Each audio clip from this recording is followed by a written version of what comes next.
मैं उन्हें पुराने कानून से नागरिकता दिलवाऊंगा। मैं उन्हें पुराने कानून से नागरिकता दिलवाऊंगा। ये सीए के कानून में अप्लाई मत कर दें, बहुत बड़ा धोखा है।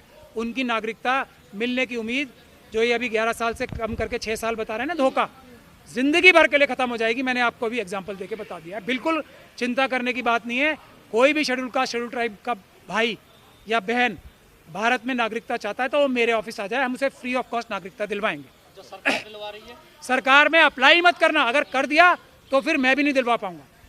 वो फिर इतना बड़ा धोखा हो जाएगा, फिर हमारे लिए भी बहुत धोखे वाली सरकार है ना। 56 इंच की छाती धोखा, 2 करोड़ नौकरियां हर साल धोखा, बुलेट ट्रेन धोखा, और क्या ये हर घर 15 लाख धोखा, हर धोखा ही धोखा तो है। वो सब मर जाएंगे। एक भी व्यक्ति ने अप्लाई कर दिया, वो मर गया, उसकी मदद फिर मैं भी नहीं कर पाऊंगा अपना पूरा दिमाग लगा के। अप्लाई मत करो, मैं दिलवाऊंगा। भड़का रहा हूँ, मैं कह रहा हूँ मैं दिलवाऊंगा नागरिकता। जब सरकार करे हम दिलवाएंगे। सरकार पे भरोसा करके तो मैंने आपको अभी प्रोसीजर बता दिया। जैसे ही आपने ये माना कि मैं इलीगल फॉरेनर अपराधी इमिग्रेंट हूँ, तो आपको मिलेगा नहीं। पहले आपको अपना ये बताना पड़ेगा कि मुसलमान कैसे नहीं हूँ, उसके कोई कागज नहीं होंगे आपके पास। उसका हिंदू होना जरूरी है ना। कैसे साबित करेगा वो बेचारा? कैसे साबित करेगा? सिख होना जरूरी है। कैसे साबित करेगा यहाँ भारत के कानून में कि मैं सिख हूँ, मैं क्रिश्चियन हूँ, मैं बौद्ध हूँ? कैसे साबित करेगा? देखिए, इस देश में जो प्रचलन चला जा रहा है मोदी जी द्वारा, अमित शाह साहब द्वारा और आरएसएस के द्वारा, के धोखाधड़ी का एक माहौल बना दिया है। जिस समुदाय का नुकसान करना होता है उसको छल कपट करके ये बताया जाता है कि हम तुम्हारा फायदा कर रहे हैं। मैं हमारे बंगाल के जो शेड्यूल कास्ट कम्युनिटी के लोग हैं उनके लिए एक कानूनी सलाह देना चाहता हूं कि इस छल कपट धोखे में मत आएं। जैसे ब्लैक मनी हटाने के लिए नोटबंदी हुई थी ना, और सबके घरों से नोट निकाल के अडानी जी और अंबानी जी को दे दिए गए थे, तो और बोला यह गया था कि गरीबों के लिए नोटबंदी की जा रही है। उसी तरीके से ये बहुत बड़ा छलावा है। बिल्कुल भी। अब मैं आपको कानूनी पोजीशन बताता हूँ सीए की। दलितों को क्या खतरा है? सबसे बड़ा खतरा शेड्यूल ट्राइब को है, उसके बाद शेड्यूल कास्ट को है, उसके बाद दूसरी माइनॉरिटीज़ को है, और उसके बाद ओबीसी को है। मैं वही बता रहा हूँ आपको। देखिए, सीए का कानून क्या कहता है? सीए का कानून ये कहता है कि कोई भी व्यक्ति, आम जो कानून है देश का हमारे ये है कि दुनिया का कोई भी व्यक्ति नागरिकता के लिए अप्लाई कर सकता है और नागरिकता उसे दी जाएगी उसके गुण दोष देखकर। और उसमें एक वजह यह भी हो सकती है कि उसको किसी भी वजह से अपने देश में प्रताड़ना हो रही है, धार्मिक वजह से या किसी भी अन्य वजह से, तो नागरिकता लेना सबके लिए अलाउड है, खुला है। सेक्शन 6 सिटीजनशिप एक्ट ऑफ 1955, ठीक है, उसमें 2004 में एक प्रावधान डाला गया था कि ये प्रावधान जो है किसी के लिए भी जो खुला है, वो इलीगल इमिग्रेंट्स के लिए, जो गैर कानूनी रूप से जो घुसपैठिए आ गए हैं देश के अंदर, उनके लिए ये एप्लीकेबल नहीं होगा। तो लेकिन ये 2004 में हुआ है। जो बंगाल के हमारे शेड्यूल कास्ट कम्युनिटी के भाई बहन हैं वो, और जो आसाम में, मैं आपको ये भी याद दिला दूं कि पिछली बार जब सीए लागू हुआ था या कानून आया था, इसका सबसे पहला विरोध कहाँ हुआ था? नॉर्थ ईस्ट में, आसाम में ट्राइबल लोगों ने किया था। मुस्लिम कम्युनिटी ने उसके बाद किया था, उसके बाद शेड्यूल कास्ट, शेड्यूल ट्राइब और ओबीसी के लोगों ने पूरे देश में किया था। तो सबसे ज़्यादा नुकसान किसका होने वाला है? ट्राइबल्स का। अब जैसे प्रैक्टिकल सिचुएशन में आ जाते हैं, कोई भी आसाम, ये बंगाल का हमारा भाई बहन जो शेड्यूल कास्ट कम्युनिटी का है, जो बांग्लादेश से आया हुआ है, वो ये कहेगा, आज उसके पास क्या है? वोटिंग राइट्स हैं, उसके पास वोट देने का अधिकार है, उसके पास आधार कार्ड है, उसके पास राशन कार्ड है, उसके पास प्रॉपर्टी है, उसके पास भारत में पढ़े हुए जो उसके बच्चे हुए हैं, उसका सब एजुकेशन सर्टिफिकेट सब कुछ है।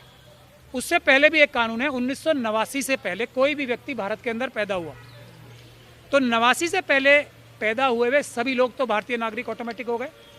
ये कानून है, सेक्शन 3 सिटीजनशिप एक्ट 1955 सेक्शन 3।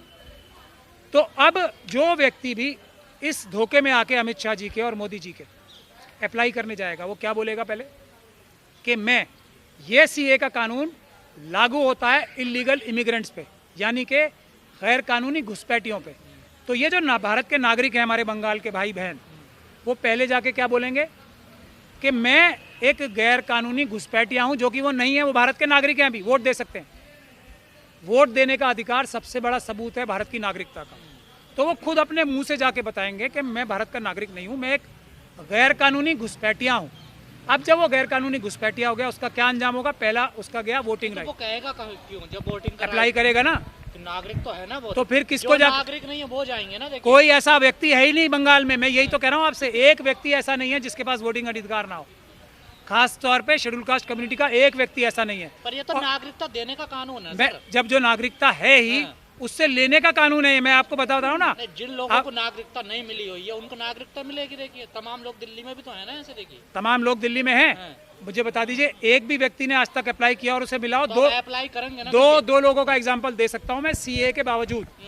एक जो वो महिला आई है 4 बच्चों को लेके, जो कि मुसलमान है, और एक हाँ जो सीमा हैदर साहिबा है, मोदी जी के बहुत करीबी जो भी, और दूसरे ये अदनान सामी, दोनों मुसलमान हैं, दोनों को नागरिकता देने की बात चल रही है। सीमा हैदर के खिलाफ कोई कानूनी कार्रवाई? किस प्रकार से बेवकूफ़ बनाते हैं सबको। कोई हो रही है कानून क्या, बल्कि उसको तो वीआईपी ट्रीटमेंट मिल रही है। अब तो नागरिकता मिल जाएगी। नहीं, कैसे मिल जाएगी? वो तो मुसलमान है, सीए के कानून के हिसाब से तो नहीं मिलनी चाहिए। मैं ये छल कपट ही बता रहा हूँ। तो ये नहीं समझना चाहिए कि ये मुसलमानों के खिलाफ है, ये शेड्यूल कास्ट कम्युनिटी के खिलाफ है। एक शेड्यूल कास्ट कम्युनिटी के व्यक्ति का पुराने कानून के तहत जो यहाँ पे आके बेचारे पिताड़ित घूम रहे हैं, दिल्ली में, राजस्थान में, गुजरात में, सबसे ज़्यादा मोदी जी के राज्य में जो सो कॉल्ड राज बताते हैं अपना, वो सबसे ज़्यादा शेड्यूल कास्ट कम्युनिटी के व्यक्ति गुजरात में बैठे हैं। उनको एक व्यक्ति को नागरिकता दी पुराने वाले कानून से, एक को बता दें आप। अब नए वाले से मिलेगी ना। अब मैं बता तो रहा हूँ, पहले वो क्या बताएगा बेचारा जाके। अब आगे चलते हैं। किसी ने बता दिया कि जी मैं इलीगल इमिग्रेंट हूँ, घुसपैठिया हूँ, और मैं पुराने कानून के तहत अप्लाई नहीं करना चाहता, सीए के तहत करना चाहता हूँ। तो पहली चीज़ उससे क्या पूछी जाएगी? घुसपैठिया तो तुमने मान लिया अपने आप को। अब दूसरी चीज़ ये बताओ कि तुम्हें धार्मिक आधार पे नहीं, दूसरी चीज़ होगी कि तुम मुसलमान नहीं हो, ये साबित करो। अब ये कैसे साबित करेगा बेचारा? मुसलमान नहीं हो ये साबित कैसे करेगा? क्या कागज दिखाएगा? पाकिस्तान के, अफगानिस्तान के, बांग्लादेश के कागज दिखाएगा? वो कागज झूठे होंगे सच्चे होंगे, वो टेस्ट करने, चेक कराने मोदी जी, वो तो सरकार का काम है ना। नहीं वही ना, मोदी जी क्या फोन करेंगे? जो पाकिस्तान के प्राइम मिनिस्टर हैं, अफगानिस्तान के जो प्राइम मिनिस्टर हैं, या बांग्लादेश की प्राइम मिनिस्टर को उनसे फ़ोन करवा के ठप्पा लगवाएंगे कि ये मुसलमान नहीं है? मैं आपको ये बता रहा हूँ कि कितना बड़ा धोखा किया जा रहा है। अब वो ज़िंदगी भर बेचारा इस काम पे लग जाएगा कि मैं मुसलमान नहीं हूँ, ये साबित करना है मुझे, वरना मैं अप्लाई नहीं कर सकता। दूसरा, तीसरी चीज़ क्या होगी कि भाई साहब तुम ये बताओ कि तुम्हें धर्म के आधार पर तुम्हारी प्रताड़ना हुई थी। अब वो सर्टिफिकेट बना के कहाँ से आएगा कि धर्म के आधार पर प्रताड़ना हुई थी? इन्हीं तीनों देशों से ना, वो मोदी जी मंगवाएंगे। कैसे साबित करेगा?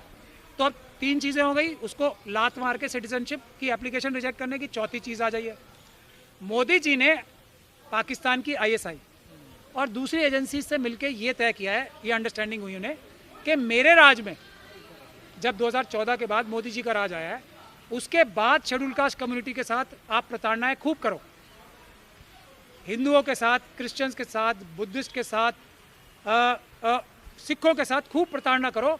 मैं एक भी आदमी को अंदर नहीं घुसने दूंगा और मैं एक भी आदमी को नागरिकता नहीं दूंगा। तो 2014 के बाद जिसके साथ प्रताड़ना हो रही है, वो बेचारा अगर घुस आया ना किस तरीके से जान हथेली पे लेके, तो उसको नागरिकता मिलेगी नहीं। ये पता है हमारे शेड्यूल कास्ट, शेड्यूल ट्राइब के भाइयों को कि कितना बड़ा धोखा और आंखों में घुस के झूठ ये RSS और बीजेपी के लोग बोल सकते हैं। और कुछ सबूत चाहिए? और मुसलमानों का अब आप आखिरी मुसलमान क्यों कर रहे हैं जब दिक्कत इन लोगों को? तो क्या मुसलमान अपने शेड्यूल कास्ट भाइयों के लिए, शेड्यूल ट्राइब भाइयों के लिए दर्द नहीं रखते अपने दिल में? आप क्या बात कर रहे हो? मुसलमान सच बिल्कुल होता है। आपको ये आपका विचार हो सकता है। मैं भी एक मुसलमान हूँ और मेरे साथ फॉर्चुनेटली अनफॉर्चुनेटली एक ऋतु जी खड़ी हैं। क्या मेरे दिल में दर्द नहीं था? शेड्यूल कास्ट कम्युनिटी के सारे लोगों ने, सबसे पहला आंदोलन हुआ था आसाम में, तो मुसलमान इतने निर्दयी और नाकृष्ट होंगे कि अपने जो भाई बहन हैं SC ST और OBC के, सिख क्रिश्चियन बौद्ध, उनके साथ ये अत्याचार हो रहा है और अपने घर में बैठे रहेंगे चुप होके। मैं ऐसे मुसलमानों को बिल्कुल पसंद नहीं करूँगा। लेकिन अपने से पहले, और मैं आपको उसका एग्जाम्पल भी दे रहा हूँ, आसाम में ये एक्सरसाइज हुई है ना सबके सामने, NRC की भी और CAA की भी, सुप्रीम कोर्ट की निगरानी में हुई, हज़ारों करोड़ रुपए खर्च हुए, और सर्बानंद सोनोवाल जी अब रो रहे होंगे आज। उनसे जाके पूछिए क्या हो गया, CA लागू हो गई। उन्होंने तो इसी के खिलाफ तो CM बनने के सारा षड्यंत्र रचा था। तो वहाँ क्या हुआ आसाम में जब NRC की एक्सरसाइज हो गई, तब क्या रिजल्ट आया? 75% से ज़्यादा नॉन मुस्लिम, जो मुसलमान नहीं थे, उनके नाम गायब थे। और 25% से कम मुसलमानों के नाम गायब नहीं थे, गायब हुए। तो ये होने जा रहा है। तो मुसलमान भाइयों का फर्ज है कि अपने शेड्यूल कास्ट, शेड्यूल ट्राइब और दूसरे धर्म के भाइयों बहनों के लिए बिल्कुल संघर्ष करें और उनको सबसे कम खतरा है ये सोच के वो पीछे ना रहे। मेरा ये उनसे निवेदन है। लेकिन खतरा ज़्यादा शेड्यूल कास्ट, शेड्यूल ट्राइब के भाइयों को है। कोई भी हमारा शेड्यूल कास्ट, शेड्यूल ट्राइब का भाई अगर नागरिकता चाहता है तो वो हमारे ऑफिस में आए। अच्छा, सरकार को सब पता है तो वो कहेगी हमें पता है, तुम तो मुसलमान हो, भागो। ऐसे क्यों कहेगी सरकार? सरकार की मंशा यही है। अच्छा, सरकार ने आज तक SC/ST एक्ट को लागू क्यों नहीं करवाया? मंशा नहीं है ना। SC/ST सब प्लान क्यों नहीं लागू कराया? ये डॉक्टर रितु साहिबा खड़ी हैं, इनकी नौकरी कैसे ले ली? ये तो सारी अपनी एग्ज़ाम पास करके, इंटरव्यू दे के टॉप यूनिवर्सिटी में, टॉप कॉलेज में टॉप प्रोफेसर बनी थी। तो कैसे लिया? जिसके लिए RSS ने साजिश करके नागपुर में झूठे 35 बच्चे क्रिएट किए, उनके नकली साइन कराए और निकाला इनको। उनको नागरिकता देंगे। इनको अगर इनका बस चले तो रितु की तो नागरिकता भी छीन लें। और इससे बड़ा एग्जाम्पल हो सकता है? प्रिंसिपल से ज़्यादा होशियार, उससे ज़्यादा समझदार। फिर आप ये पूछ रहे हो